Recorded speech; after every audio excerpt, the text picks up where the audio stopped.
dark of night, the bounds of immortality. The Father is like unto an aged shepherd.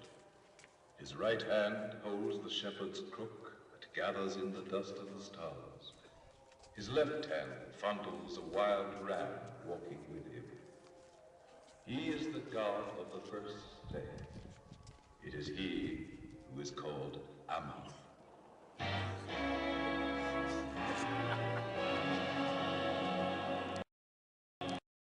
At the very mention of his name, priests bow the head, and mere mortals the sacred animal.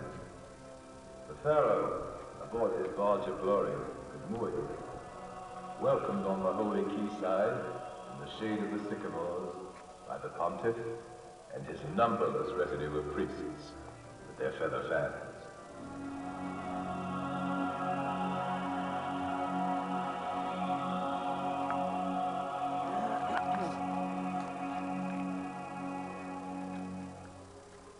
Do not be overwhelmed by the sheer size of these ruins.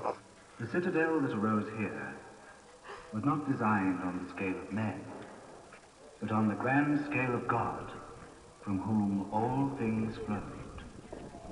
The drought and the flood, the granaries and the plagues, dreams and power, death and survival.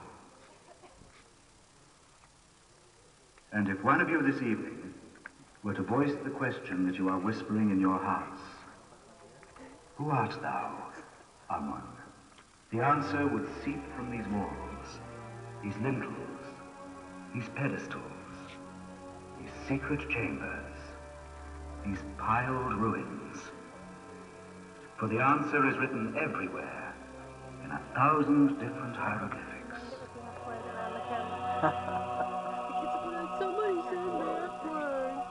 I am the father of fathers, the mother of mothers, and the bull of the seven celestial kind.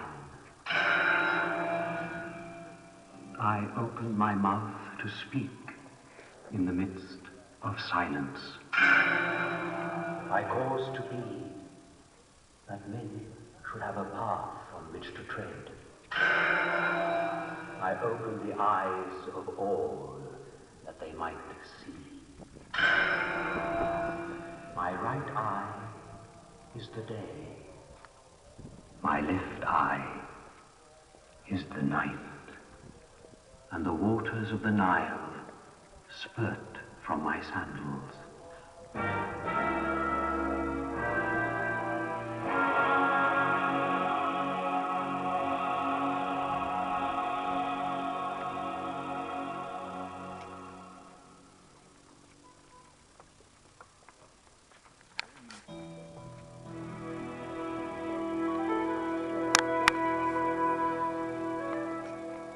Standing rigid as a mummy, with a crescent moon fixed out upon his oblong head.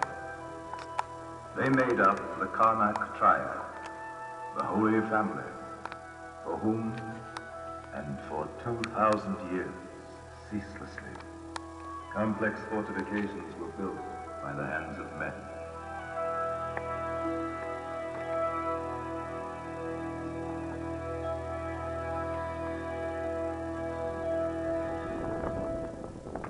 Here, in this place, I, Seti, built the resting place for the holy barks beside the avenue. It is made up of 3 contiguous sandstone chapels. The chapel of Ammon's bark is in the center. The chapel of Holmes is to the east. The chapel of Mut to the west. I believe this edifice is worthy of Ammon, is worthy long to bear witness to the glory of Seti II. I,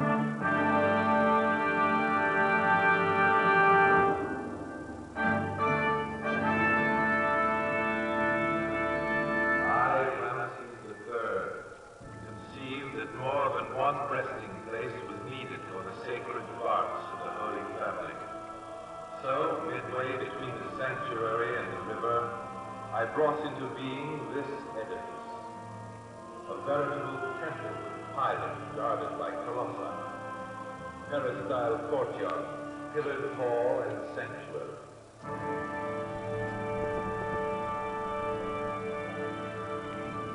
I, Tutankhamun, the youthful pharaoh who re-established Amun in all his power and glory after the treachery of my brother, I have left behind me in this courtyard nothing but this calcite sphinx. I, Karnak, a Nubian, reigning late in a crumbling dynasty, built this central pavilion, of which little now remains, but a specimen of the papyrus-capped gracious colonnade, and an alabaster block that served as an altar for the divine art. I, a pharaoh whose name is lost, so many contradictions are graven on my pedestal. I left the symbolic image of all the pharaohs. This gigantic statue, rising against the western side of the second pylon, clasping to its legs the tiny figure of a beloved queen.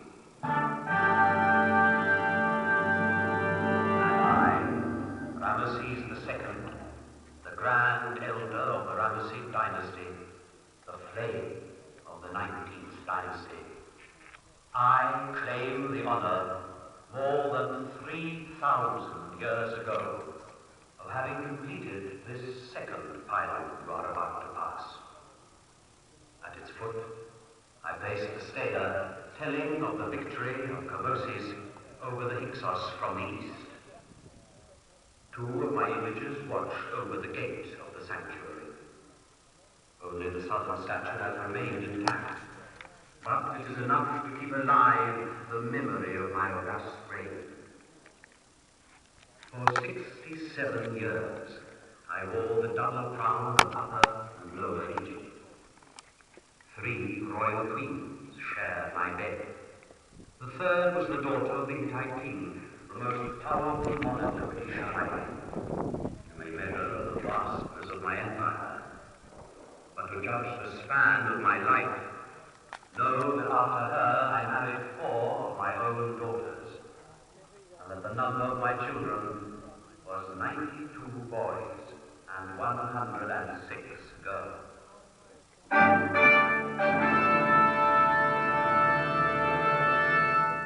I, a pharaoh of the later period, a king of the twilight, Ptolemy Euergetes II. I built this marvelous gate leading to the chambers of God.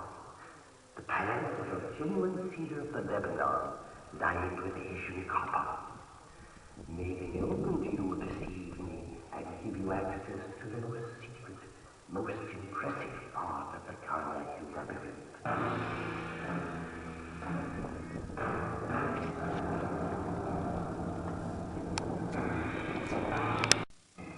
Dog part of the show.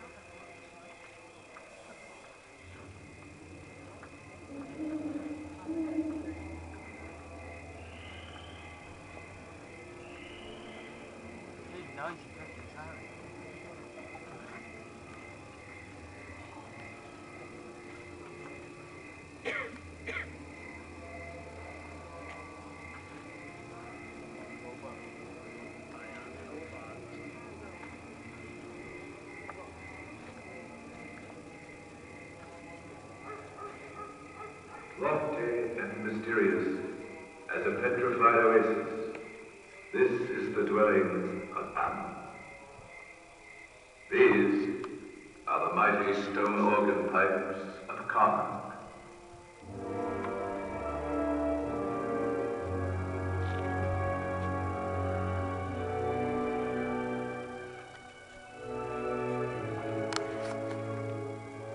Let's listen a while to the confused hollow of words that seem to seep from these walls, decked with the inscriptions of signatures and prayers.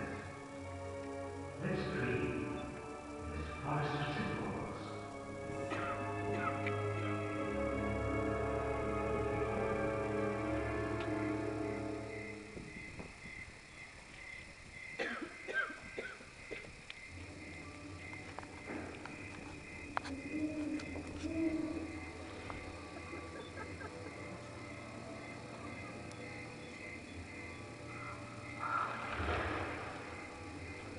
All three made basilikas which later were inspired by his plans. The function of this chamber is essentially both religious and imperial. The physical presence of Ammon was there in the form of a statue transported on a body.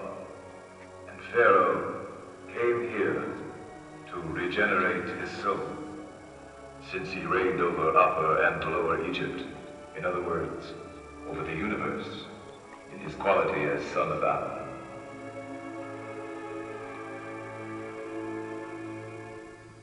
Let's admire this cluster of columns, in which the architect has striven to capture the very sap of the Nile in stone. That sap that feeds the giant papyrus caps, springing from the rich silt, swarming with birds and reptiles.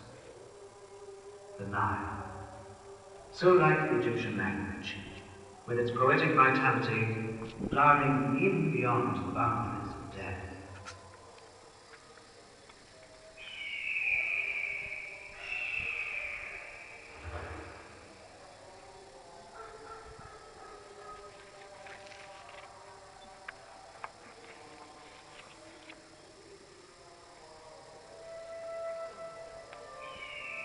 It is dawn, and we can imagine the daily awakening in Egypt, as if our hieroglyphics were suddenly to shape themselves from slumber. In the depths of the sanctuary, Ammon the god, the creator, is present in the form of his statue. There is the ceremonial for the opening of his mouth, for the mouth orders both men and events. There are polishings, fumigations, repeated anointings, touchings of the face with a fork of silex and an adze, blessing the hoof of an ox. All these solemn rites have literally incorporated the soul of Ammon in its receptacle of sculptured wood. Pharaoh came into the divine presence this morning. He purified himself in the waters of the sacred lake. He will proceed to awaken the god with his retinue of priests. For the god is still sleeping, as every night, in his tabernacle that is sealed every evening.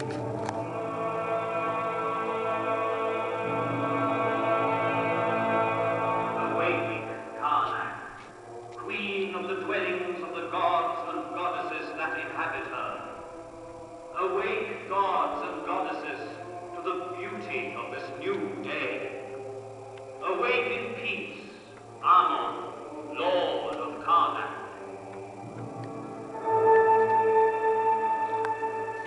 The bond is broken, the seal unsealed. The twin gates of heaven are opening. The twin gates of the earth are swinging wide. Hail to thee, Ammon, lord of thieves, lord of lords, master of terror, and king of Ka.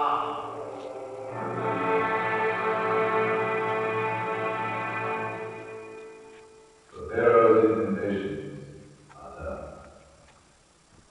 The ceremony will continue all day long around the awakened statue, with the assistance of a host of priests. God will be nourished with incense and libations. The remains of the offerings of meat and wine will naturally serve to feed the priests. After the meal and libations, God will be entertained with paints, oils, perfumes, and jewels. This evening, after a further purification, the statue will return to its level, sheltered behind the fresh clay ceiling, like this.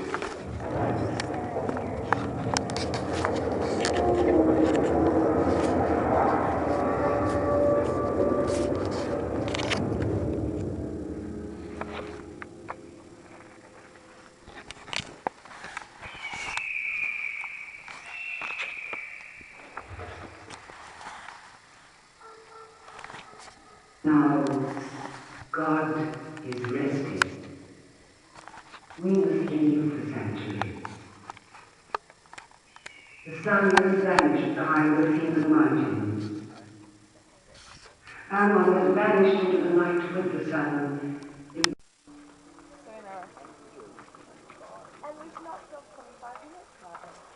Well, the hieroglyphics are cool at night. Yeah, 20 minutes. So I reckon we've got one more little...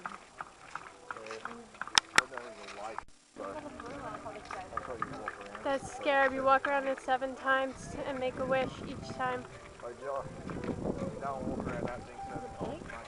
It's a scarab. It looks like a pig, but it's a scarab beetle. Am I ruining your video? No. Talking it? Kitties will be like, what are you doing right now? They're like, I'm walking. This is the sacred lake, which no one can actually see. First pool ever in the entire world that you can't see. Take my word for it, it's there. Might as well make this thing funny. It's beautiful right now, but this video camera is not doing it justice. I see a black screen on your camera. Understand by dreaming. This mirror set in the rock has reflected the finest firework display of antiquity. A dazzling gleam that has lasted 20 centuries. As soon as one cluster of stars faded, another pharaoh fired another salvo. And this will be named forever the splendor of Thebes.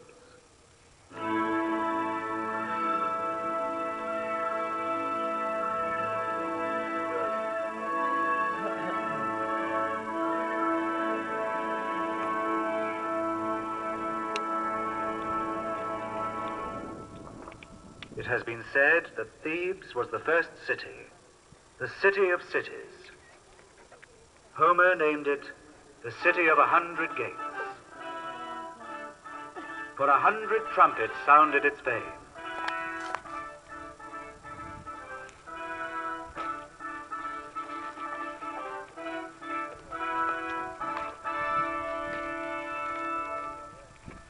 Listen to the sounds of Karnak. The silence was deceptive, since the city for 20 centuries has resounded so much to the sound of song and harp that it was almost alive with music.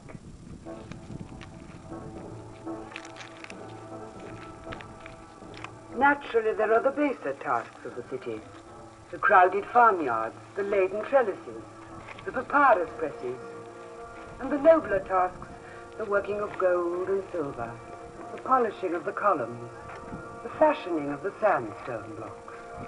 But above all, there is the fabulous machinery of the universe.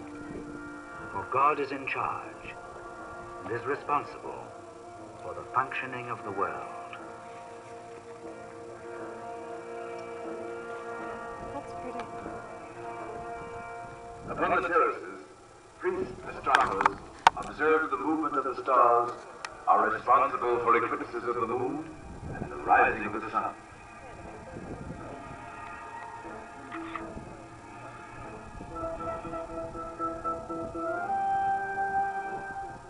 Other wise men, bending over their desks, keep the maps of the empire up to date, and the much more complicated maps of the kingdom of eternity.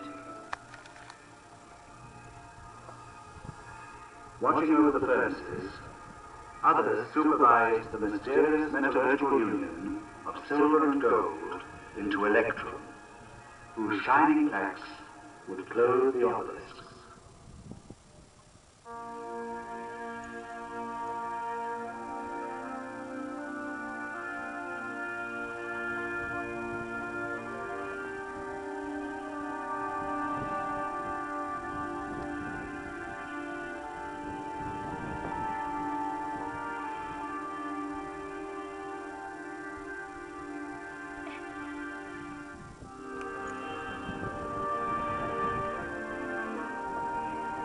Look now, over the river to the west bank. where the sun sets every evening behind the Valley of the Kings. It is the shore of the dead, the beginning of the beyond.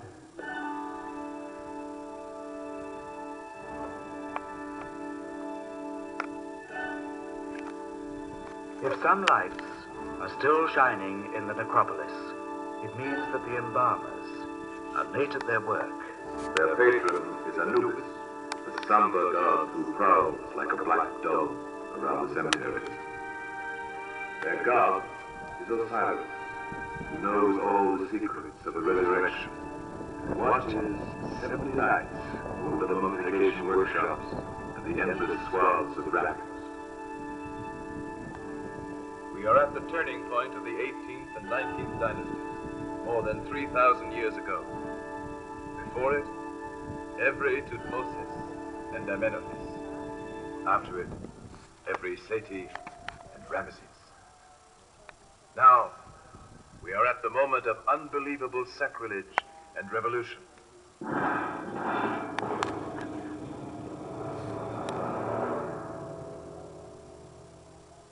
Amenophis IV changes his name, his god, and his capital. Above all glories, he set love supreme. And his beloved wife, Nefertiti, shared his dream of a new faith and a new city.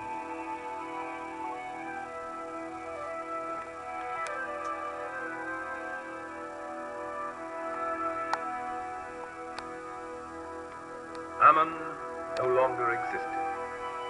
Even his name was effaced from the monuments. The new god was called Aton.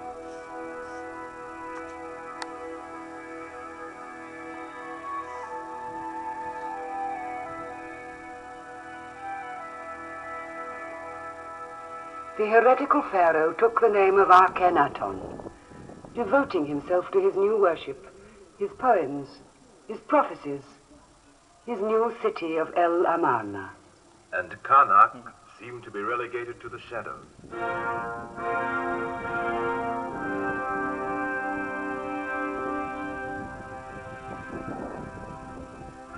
But the new religion lasted only as long as its inventor. The chisel, ruin, and fire all conspired to obliterate his image.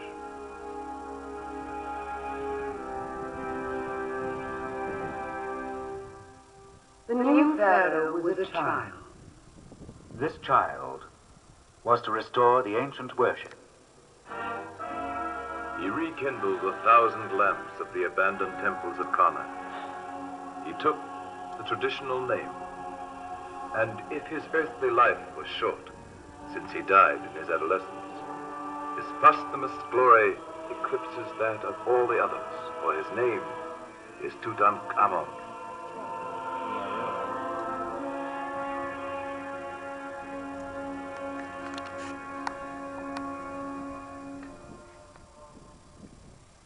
His makeshift tomb was dug in the very floor of the Valley of the Kings. Over there. It escaped the looters for 3,000 years. And in 1922, everything was there. The sarcophagi, one inside the other.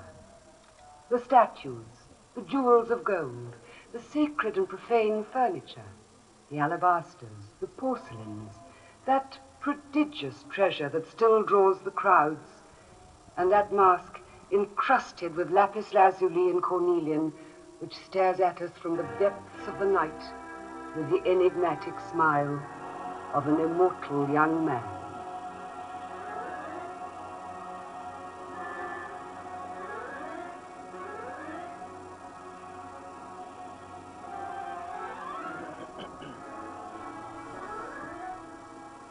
Let us return for a moment to the distant centuries when the world's first great queen, Hatshepsut, was inspired to dedicate 2 golden obelisks to Ammon.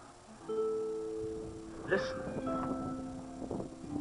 Behold, I was sitting in my palace, meditating upon the being who created me, when the voice of my heart spoke. telling me to make 2 golden obelisks for him. My spirit took fire, thinking of what the men who would later see these monuments would say. They would say, "Why this mountain of gold?"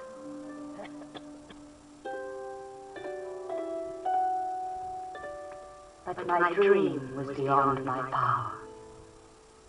My 2 obelisks were not of gold, but of single stone, hard granite without a join, and the expedition to bring stone to me took 7 months.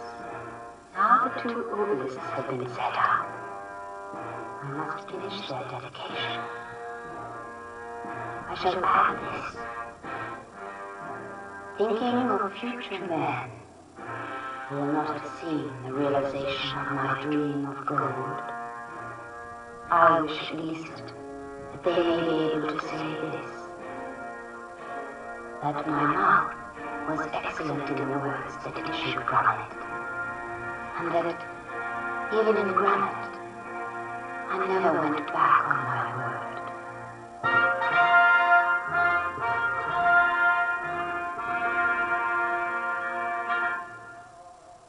Torn from their native land, today obelisks rise in all the capitals of the modern world. In Rome, Paris, London, Istanbul, New York.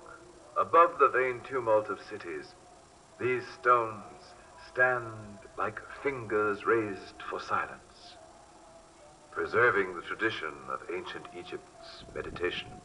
And the breath of Ammon turns the machinery of the world in the heart of the Forbidden City.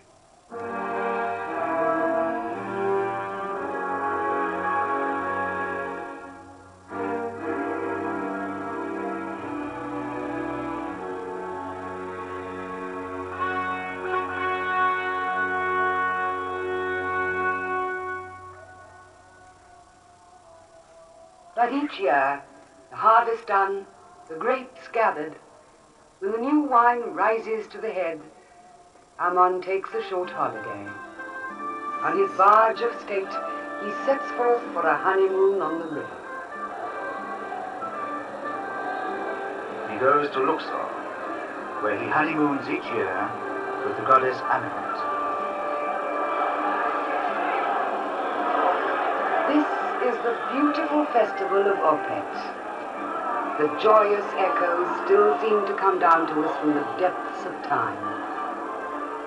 All the details are inscribed in the walls along the great colonnade at Luxor. Once again, in the sun of the parties, the people of Thebes are gathering at the gates of Karnak for the grand festival of the god Ammon. It is enough to hear the laughter, to know that the granaries are full and that the grapes are already fermented.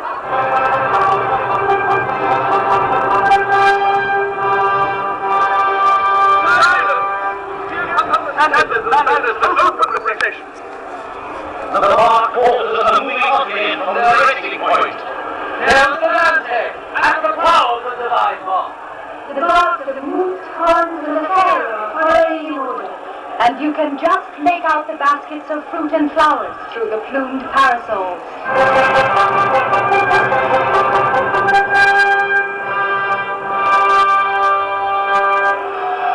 The procession has reached the landing stage.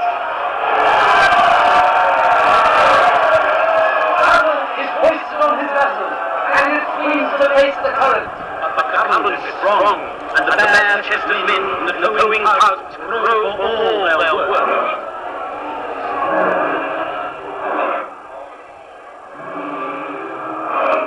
And they never speak if the men of land when are holding the cable. Listen to the Darabuka players, rhythming the oarsman.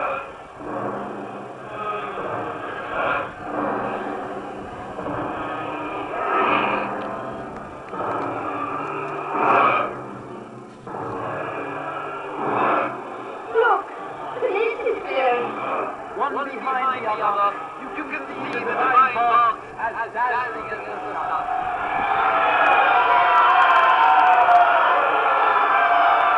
The sacred fleet has reached Luxor.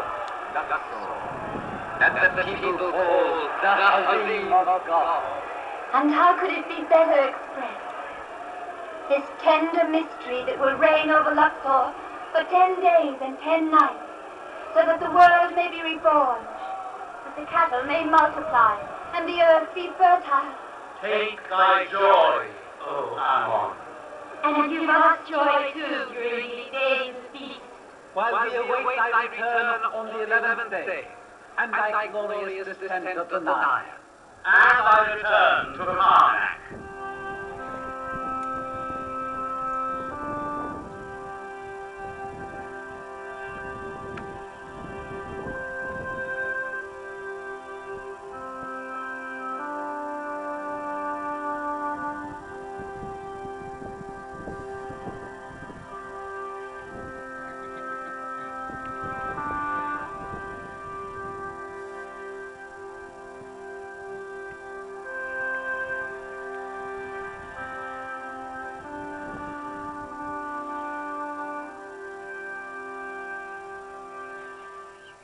Yet the twilight fell over the city of God, as it falls over all things.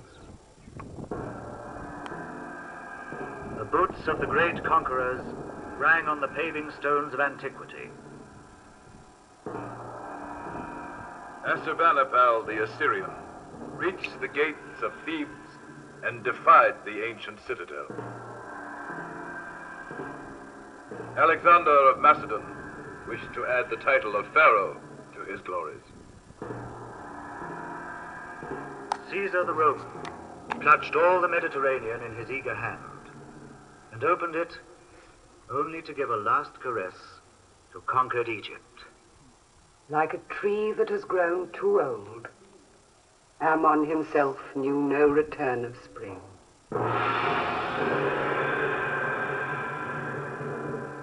But the line of Aton, born of the dream of a pharaoh who was a poet, was luckier than the patriarch of Karnak.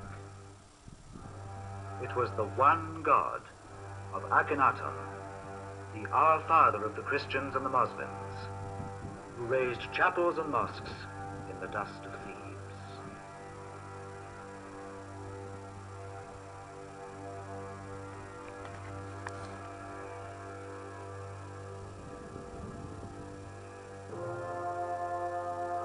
Though the testimonies of the faith may fall into ruins, they do not die. The language may be lost, but it will be found.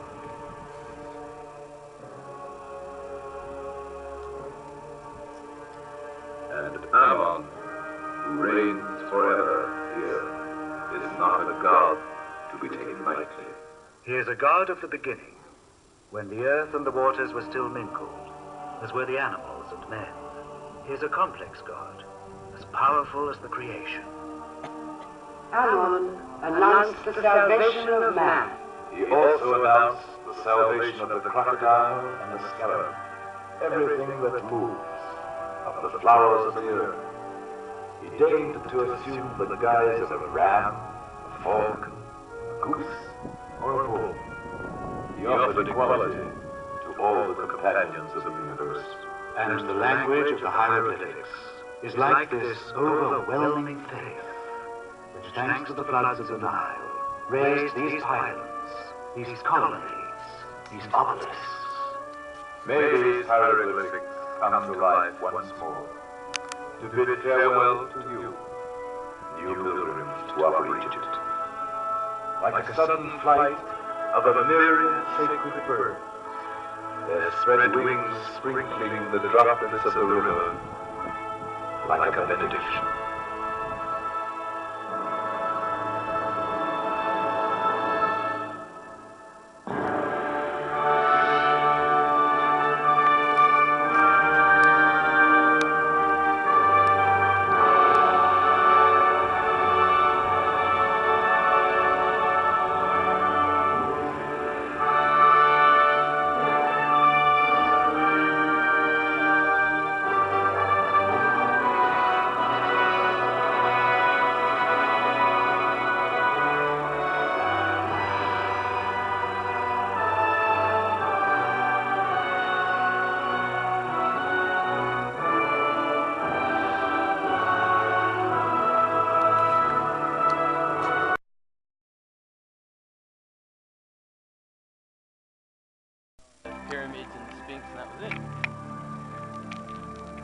I saw all that the first day. I wish we saw Marna. Marna would be amazing. There's not much left to it. And then Sharif's favorite temple we don't even see. That's where the head of Osiris is buried, supposedly. Oh yeah. Suppose you can't do everything. This is like the longest tour, isn't it? 8 days? Quite long. There are some that are longer. They make more stops. The cruise is longer. Oh yeah. I mean, it's same, pretty much same distance, but they just make more stops. So they add more days. Spread it out a bit. Yeah, because we kept past some temples as we were cruising. Yeah, we passed heaps of temples.